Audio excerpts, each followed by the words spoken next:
Assalamualaikum warahmatullahi wabarakatuh. Perkenalkan, nama saya Feryana Anggraini dengan NIM 19325000059 dari Fakultas Ekonomi dan Bisnis jurusan Akuntansi Universitas Budi Luhur. Salam Budi Luhur.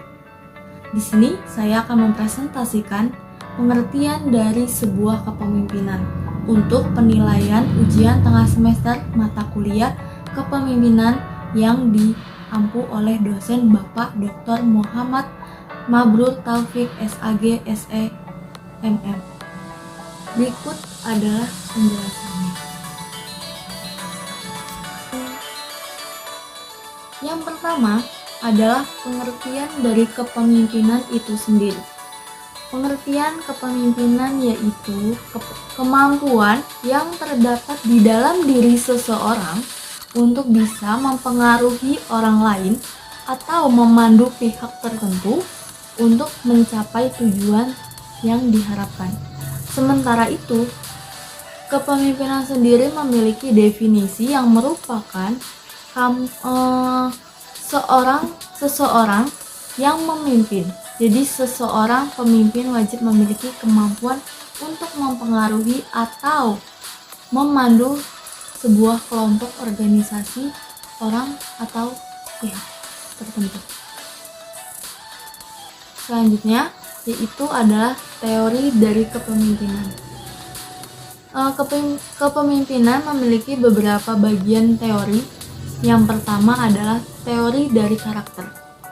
Teori karakter merupakan sebuah teori yang menitik beratkan karakter-karakter tertentu yang mampu menyukseskan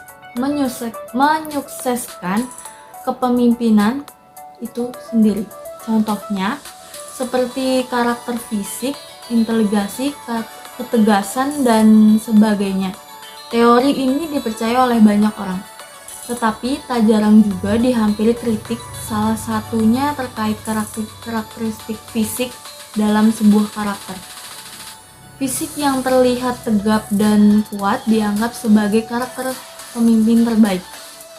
Tentu Anda tahu betul bahwa hal ini tidak sepenuhnya tepat. Pasalnya, belum tentu orang yang terlihat kuat punya jiwa kepemimpinan yang tinggi atau yang baik. Yang kedua adalah teori dari perilaku. Dalam teori perilaku dijelaskan mengenai beberapa perilaku yang mencerminkan karakter dari seorang pemimpin. Perilaku tersebut terbagi menjadi dua. Yang pertama adalah job contract, dan yang kedua adalah employee contract. Job contract itu sendiri adalah sifat kepemimpinan yang berfokus pada pekerjaan, sedangkan employee contract adalah kondisi para karyawan atau bawahan di sebuah proyek. Yang ketiga adalah teori kepemimpinan situasional. Teori ini menitik beratkan pada kematangan para pengikut atau bawahan. Kesuksesan suatu tujuan bergantung pada matang tidaknya para bawahannya. Maka dari itu, pemimpin diharapkan mampu menganalisis apakah para bawahannya sudah cukup matang atau belum.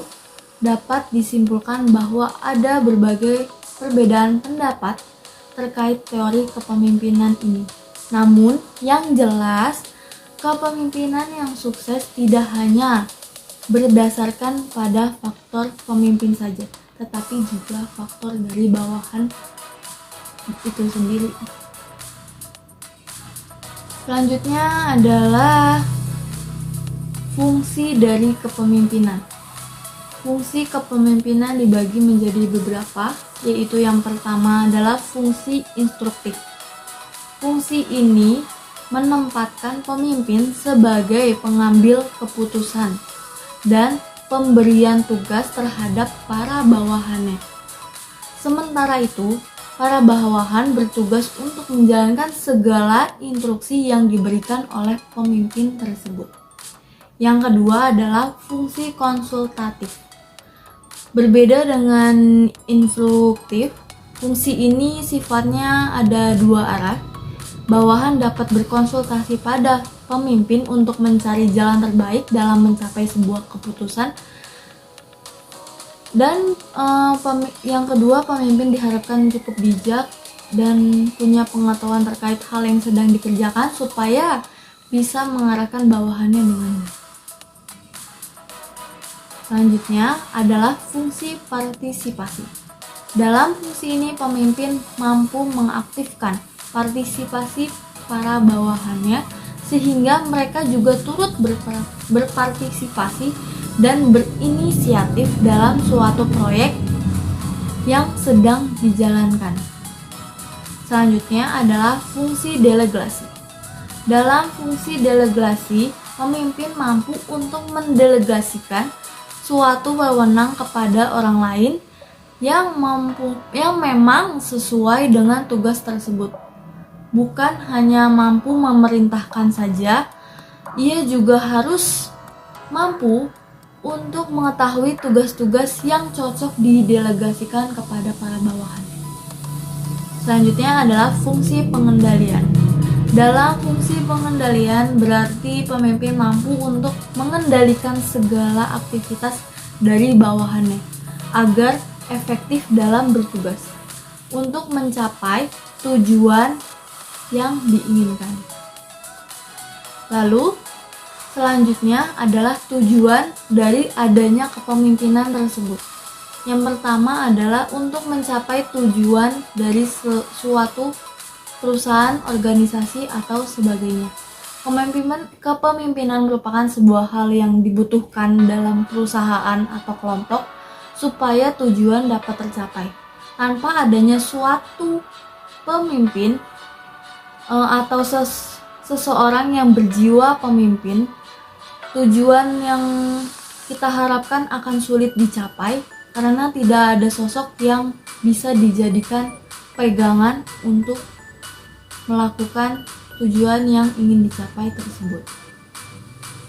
Tujuan yang kedua yaitu untuk memotivasi orang lain. Tujuan lain dari kepemimpinan adalah untuk memotivasi orang lain agar bisa melakukan sebuah hal dengan baik dan memaksimalkan kemampuan. Bila tidak ada seorang pemimpin, banyak orang yang akan mengalami demotivasi karena mereka tidak terpacu akan sesuatu atau tidak merasa memiliki kewajiban untuk melakukan hal sesuatu, dan itu harus hindari. Oke, selanjutnya adalah sifat-sifat seorang pemimpin. Pemimpin itu memiliki beberapa macam sifat-sifat yang pasti berbeda-beda.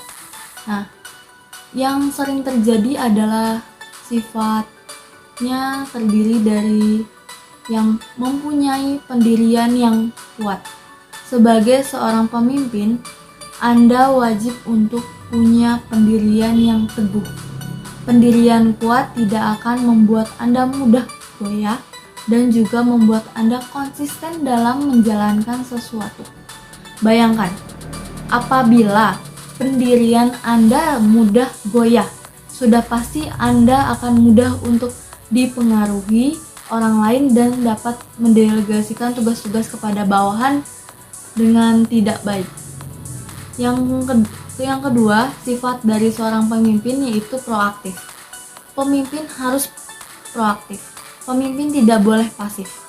Karena apabila seorang pemimpin yang bersifat pasif, tujuan yang akan dicapai tidak akan kunjung tercapai. Bahkan ini akan membuat bawahan tidak memiliki rasa hormat kepada pemimpin tersebut. Seorang pemimpin yang baik punya inisiatif kuat akan berbagai hal, sehingga bawahan pun dapat mengendalikan dalam berbagai macam situasi. Sifat seorang pemimpin yang harus dimiliki adalah sifat jujur. Ini adalah sifat yang paling penting atau kejujuran yang mutlak harus dimiliki oleh seorang pemimpin. Sosok yang jujur adalah sosok yang dapat diandalkan dalam berbagai hal dan tidak akan menggagalkan suatu tujuan hanya untuk kepentingan pribadinya. Sosok pemimpin yang jujur tidak hanya dapat dipercaya, dia juga dapat menjerumuskan para bawahannya dan mengatakan hal-hal yang sebenarnya tidak sesuai dengan kenyataan. Sifat kepemimpinan selanjutnya harus memiliki sifat komunikatif. Komunikatif artinya pemimpin mampu menyampaikan berbagai hal dengan jelas dan tidak menimbulkan kesalahpahaman. Untuk bisa memiliki sifat ini, pemimpin harus tahu bagaimana metode komunikasi yang baik. Metode komunikasi yang baik itu artinya adalah komunikasi yang persuasif, yang mampu menarik orang untuk melakukan sesuatu tanpa paksaan.